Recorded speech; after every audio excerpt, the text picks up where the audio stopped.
જે વિષ્ણુરામ મહારાજે આજનો જે ગુરુ મહિમા વિશે જે ગુરુ પૂર્ણિમાનો જે મહોત્સવ નિમિત્તે આજનું જે આયોજન કર્યું, બહુ સુંદર આયોજન કર્યું છે. ખરેખર પહેલી વાર આયોજન કર્યું છે, પણ ખરેખર ભવ્ય આયોજન કહેવાય. અને એની અંદર જે સાથ સહકાર આપ્યો એ બદલ દરેક ભક્તો, સંતો, મહાપુરુષો, પરિવારના લોકોને પણ ખૂબ ખૂબ ધન્યવાદ છે. કારણ કે આપણે આખું વર્ષ ભજન કરીએ છીએ, પણ ગુરુ મહારાજનો જે મહિમા છે એ ફક્ત એક જ દિવસ હોય છે, અને આપણે ગુરુ પૂર્ણિમા તરીકે ઉજવીએ છીએ. આજનો જે કાર્યક્રમ છે ગુરુ પૂર્ણિમાનો જ છે.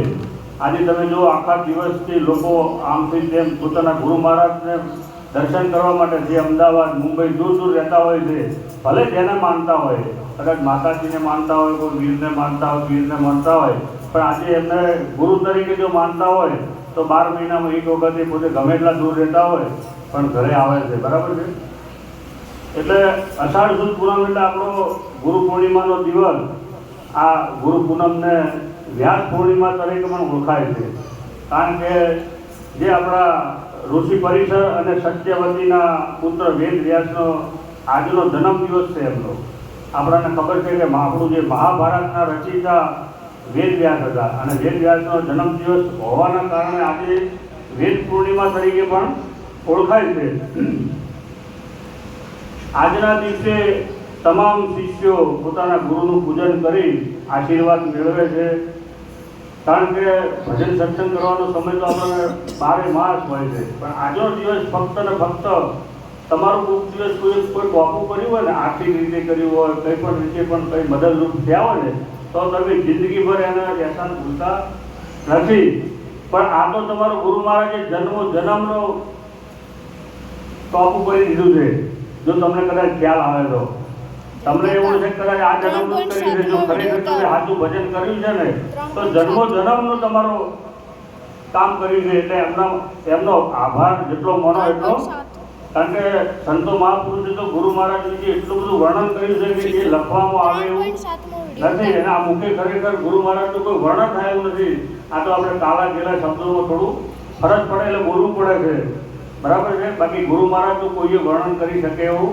અને ગુરુને કદાચ તમે કોઈ વ્યક્તિ કદાચ માનતા હોય તો ગુરુ કોઈ વ્યક્તિ છે નહીં. કારણ કે આ બધા બીબા અલગ અલગ છે, પણ બીબાની અંદર જે મટીરિયલ છે બધું એક જ છે. કારણ કે આ બોલવા વાળો જે છે, આ દેખાય અલગ છે અને બોલવા વાળો બીજો છે.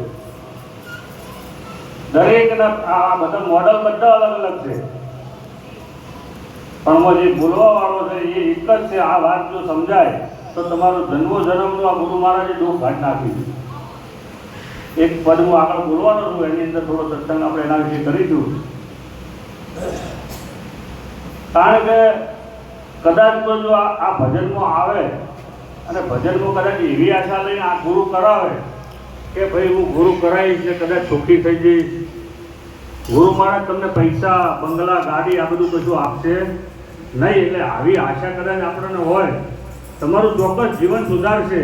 કારણ કે તમે જે જીવન જીવી રહ્યા છો એ જીવનમાં આખો જો પલટો કોઈ લાવી શકે તો એ ગુરુ મહારાજ સિવાય કોઈ આ પલટો લાવી શકે એવું છે નહીં. તમને માતા પિતા જન્મ આપશે, બાળકને નાનો મોટાથી ઉછેરી એને ભણાવી, કદાચ એના લગ્ન પણ કરાવશે, બધું વ્યવહારિક એનું પૂરું કરશે, પણ કદાચ એને આ જન્મ મરણના ચક્કરમાંથી છોડાઈ શકે નહીં. જો તમને કદાચ આ જન્મ મરણના ચક્કરમાંથી છૂટવું હોય તો ફક્ત ને ફક્ત એ ગુરુ મહારાજનું, અને એ તમારે સાત્વિક મહાપુરુષ હોવો જોઈએ. કારણ કે અત્યારે જગતની અંદર એટલું બધું પાખંડ ચાલી રહ્યું છે.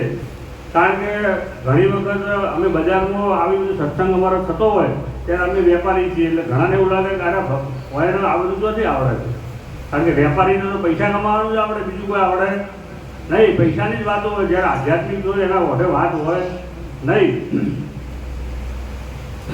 તમે જો